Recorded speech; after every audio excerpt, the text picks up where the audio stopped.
Before there was a language, there was sound.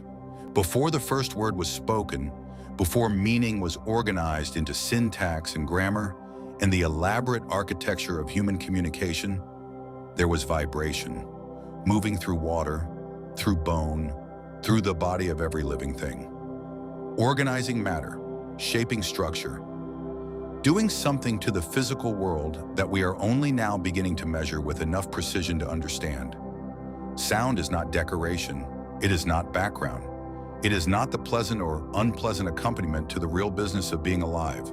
Sound is a force, a structural force, one that has been operating on your nervous system, your cellular biology, and the patterns of tension and release held in your body since before you were born. Because the first sounds you ever experienced arrived through fluid and tissue before you had ears to hear them with.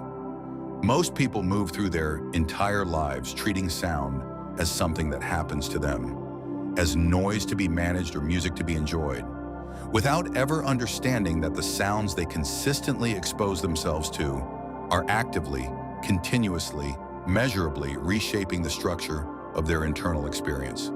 That understanding changes everything about how you listen and what you choose to let in. Part 1.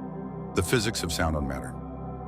In 1787, physicist Ernst Chladni placed sand on a metal plate and drew a violin bow along its edge.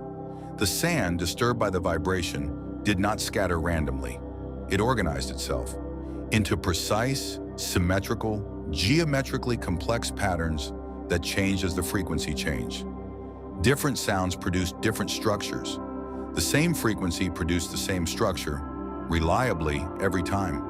This phenomenon, now called cymatics, demonstrated something that physics has continued to confirm in increasingly sophisticated ways. Sound does not merely travel through matter, it organizes matter. Vibration is a structural force that imposes pattern on physical substance. Your body is physical substance, approximately 60% water, which, as subsequent research demonstrated, is particularly responsive to vibrational organization. The cells, the tissues, the fluids, the nervous system, all of it is vibrating matter, constantly being influenced by the acoustic environment it is immersed in. This is not metaphor. Researchers have demonstrated that specific sound frequencies accelerate cellular repair, alter brainwave states measurably and reliably, reduce cortisol levels in the bloodstream, and shift the autonomic nervous system between sympathetic activation and parasympathetic rest. The mechanism is direct and physical. The vibration interacts with the body's own vibratory structure and either creates coherence or disruption, depending on the nature of the sound. The question is not whether sound restructures your internal state. The physics confirms that it does. The question is whether you are being intentional about which sounds you allow to do the restructuring. Part 2. What the nervous system is listening for. The nervous system is not a passive receiver of sound. It is an active interpreter, and it is interpreting sound along axes that have nothing to do with whether you find it aesthetically pleasing. The vagus nerve, the primary highway of the parasympathetic nervous system, running from the brainstem through the heart, lungs, and gut, is extraordinarily sensitive to specific acoustic frequencies. Researcher Stephen Porges, through his polyvagal theory, demonstrated that the human nervous system evolved to use sound as one of its primary cues for safety assessment. Specifically, the frequency range of the human voice in calm, prosodic, emotionally regulated speech signals safety to the nervous system. It activates the ventral vagal state, the physiological condition associated with social engagement, openness, creativity, and genuine rest. Low, droning, unpatterned sound signals threat, activating the dorsal vagal response of shutdown and collapse. Harsh, sudden, high-frequency sounds activate sympathetic fight or flight. This happens below conscious awareness and below conscious control. Your nervous system is continuously scanning the acoustic environment and adjusting its threat assessment, and therefore its entire physiological configuration, based on what it hears. Before you have formed a single thought about the sound, your body has already reorganized itself in response to it. This is why certain music produces an almost physical sense of expansion, and others produce a tightening that you can locate in the chest. Why certain voices land as safe and others activate something in the body that no amount of rational reassurance can fully override. Why the sound environment of where you live and work has a measurable effect on your baseline nervous system state, and through that baseline on your mood, your cognition, your relationships, and your health. Part 3, specific frequencies and what they do. Not all sound affects the system equally. Certain frequency ranges have specific, documented relationships with specific internal states. The 40 Hz frequency range, associated with gamma brainwaves, has been shown in research to enhance neural synchronization, improve cognitive clarity, and in extended studies produce measurable structural changes in the brain itself. Tibetan singing bowls, certain overtone chanting traditions, and specific binaural beat protocols all work within ranges that influence this frequency. The 432 Hz versus 440 Hz tuning debate, while partly cultural, touches something real. The tuning of sound relative to natural harmonic ratios affects how the body resonates with it. Mathematical harmony, built on ratios that appear throughout nature, produces a coherence in the nervous system that arbitrarily generated frequencies do not. Bass frequencies below 40 Hz are felt more than heard, as vibration in the body rather than sound in the ear. These frequencies interact directly with the physical structures of the body, releasing held tension in ways that are more somatic than auditory.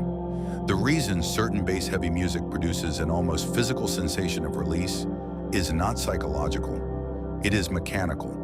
The vibration is directly interacting with the tension patterns held in the tissues.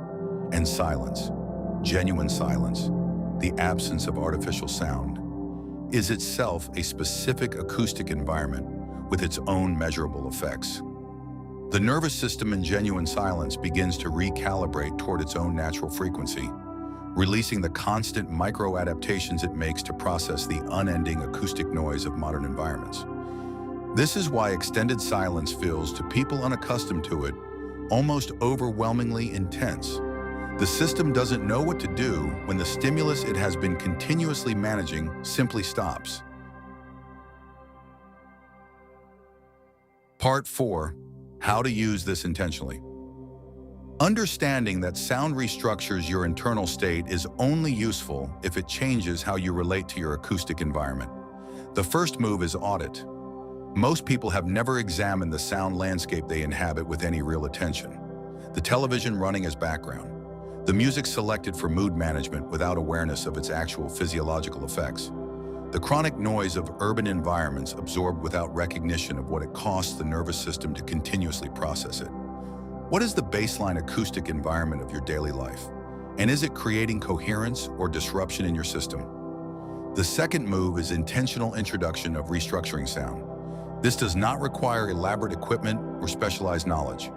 It requires the recognition that specific sound can be used as a tool to shift the nervous system state, to release held tension, to create the internal conditions that make other work possible. Sustained toning, producing a single extended vowel sound with your own voice, creates resonance in the body that no externally produced sound can exactly replicate, because your own voice's vibration is delivered directly through the bones and tissues of your body as well as through the air. 5 minutes of sustained toning produces measurable changes in heart rate variability and nervous system coherence. Sound bowls, tuning forks, and specific musical works composed with harmonic coherence as a deliberate intention all work along the same principle, introducing a structured vibrational signal that the body's own systems can entrain to, organizing internal coherence around an external reference. And perhaps most powerfully, silence. Genuine silence, held long enough for the nervous system to stop managing external acoustic input and begin attending to its own signal. This is the condition under which the subtlest internal reorganization becomes possible. When the noise stops, what was always moving underneath it finally becomes audible. You have been living inside a sound environment your entire life without ever fully recognizing it as an environment. as a physical force continuously acting on the structure of your internal experience. The sounds you absorb shape the patterns of tension and release in your body. The acoustic baseline of your daily life sets the floor of your nervous system's default state. The frequencies you consistently expose yourself to are continuously organizing or disorganizing the coherence of your internal structure. This is not an abstraction. It is happening right now, in every moment, whether you are attending to it or not. The difference between unconscious exposure and intentional use is the difference between being shaped by your acoustic environment without knowing it and actively using sound as one of the most direct tools available for internal reorganization. You are a vibrational system living in a vibrational universe. The sounds you choose to let in are not neutral, they are instructions, and your body has been following them your entire life. The question is whether it's finally time to choose them deliberately.